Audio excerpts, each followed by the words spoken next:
അപ്പോൾ ഇതാണ് നമ്മുടെ പോലീസ് വണ്ടിയുടെ ബാക്ക് സൈഡ്. അപ്പോൾ സീറ്റ് എന്ന് പറഞ്ഞാൽ ഇതൊരു ഫൈബർ സെറ്റപ്പിലാണ്.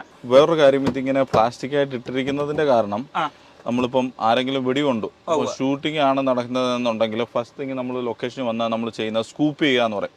നമ്മൾ അദ്ദേഹത്തെ വലിച്ച് വണ്ടിയുടെ പുറകിലോട്ട് ഇട്ട് നേരെ ഹോസ്പിറ്റലിലോട്ട് അങ്ങ് പോവുക ചെയ്യുന്നത്. അപ്പോൾ ഇവിടെ മൊത്തം ബ്ലഡ് ആയിരിക്കും, ഫുള്ള് ബ്ലഡ് പൂൾ ആയിരിക്കും. അപ്പൊ നമുക്ക് ഇതിനകത്തൊരു പ്ലഗ് ഉണ്ട്, അത് ഊരി വെച്ച് വെള്ളം ഹോസ് ചെയ്ത് വാഷ് ചെയ്ത് എളുപ്പത്തിനാണ് ചേർത്തിട്ടാണ് നമ്മൾ.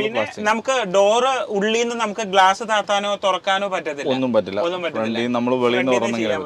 അപ്പൊ ഈ നേരം വരെ അരുൺ ബിസി ആയിരുന്നു. അപ്പൊ അരുണിനും കുറച്ച് സംശയങ്ങളൊക്കെ ഉണ്ടെന്ന് പറഞ്ഞു. അരുൺ ചോദിക്കാം. എനിക്ക് ചോദിക്കാനുള്ളത്, ഇപ്പൊ നമ്മൾ ഓഫ് ഡ്യൂട്ടിയിലാണ്, നമ്മളിപ്പോൾ നമ്മുടെ ഒരു പേഴ്സണൽ ആവശ്യത്തിന് നമ്മുടെ കാറിൽ നമ്മൾ പോകുമ്പോൾ പോലീസ് നമ്മളെ പുൾ ഓവർ ചെയ്താന്ന് വിചാരിക്കുക. അപ്പോൾ നമ്മളെ പിടിച്ചു കഴിഞ്ഞാൽ നമ്മളൊരു പോലീസ് ഓഫീസർ ആണെന്ന് അല്ലെങ്കിൽ അതിൻ്റെ ഒരു പ്രിവിലേജ് നമുക്ക് കിട്ടുമോ, അതോ സാധാരണ സിവിലിയന് കിട്ടുന്ന പ്രിവിലേജ് ആണോ നമുക്ക് കിട്ടണേ?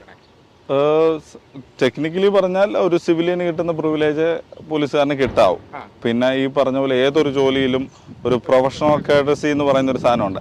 നിങ്ങൾ പ്രസ്സുകാരോട് ഒരു സ്നേഹം ഉണ്ട് എന്ന് പറയുന്നത് പോലെ ചിലപ്പോൾ ഒരു പോലീസുകാരനാണ്, ഞാൻ പറയുവാണ് ഇപ്പൊ ഞാൻ പോലീസിലാണ്, അപ്പം ഞാൻ ഫിലഡൽഫിയയിലെ പോലീസുകാരനാണെന്ന് പറഞ്ഞു കഴിഞ്ഞാൽ ആ പോലീസുകാരന്റെ ഡിസ്ക്രിപ്ഷനാണ് ഈ പറഞ്ഞ പോലെ.